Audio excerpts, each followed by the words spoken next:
Well, in this week's Cardiology Countdown, I want to highlight some of the journal scans we have as part of our clinical communities, highlighting 2 in the biomarker clinical community and 1 for the AFib clinical community.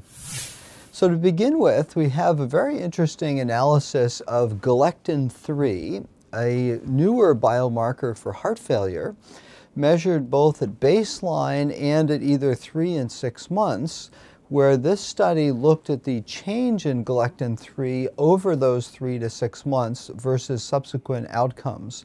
And this was done in 2 trials, in the Corona trial of statin and of the Coach trial, both heart failure trials. And interestingly, using a cut point of a rise in galectin-3 of greater than 15%, they found about a 50% higher risk of death, even when controlling for BNP, LV ejection fraction, etc.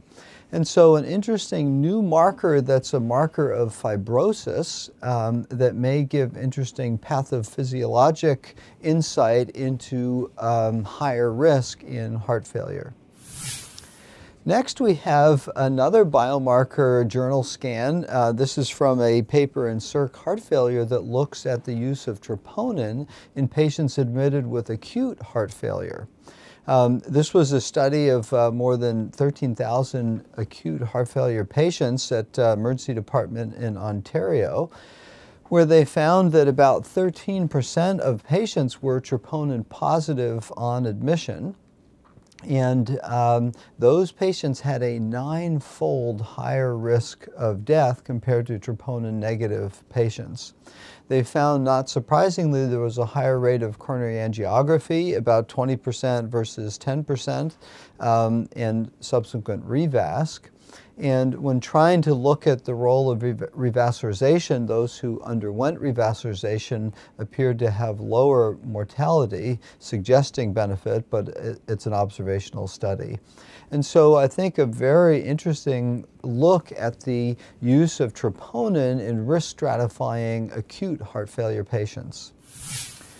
And this week's number 1 pick is an analysis of the Averroes trial of atrial fibrillation, comparing the new anticoagulant Apixaban, recently FDA approved, as compared with aspirin in patients who were deemed unsuitable or unable to take oral anticoagulation with warfarin.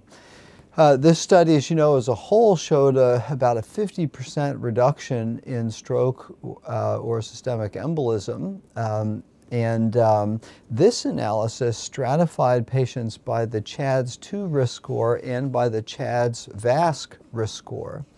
And interestingly, they found a very clear benefit even in CHADS 0 or 1 patients, with the hazard ratio favoring Apixaban of just 0.38, so a more than 60% reduction in ischemic stroke in patients with CHADS 0 or 1 using Apixaban versus aspirin. And so I think a very useful analysis to say that, as the European guidelines have noted, that even the low CHADS risk score patients benefit from anticoagulation, in this case Apixaban. And so for this week's Cardiology Countdown, I'm Chris Cannon.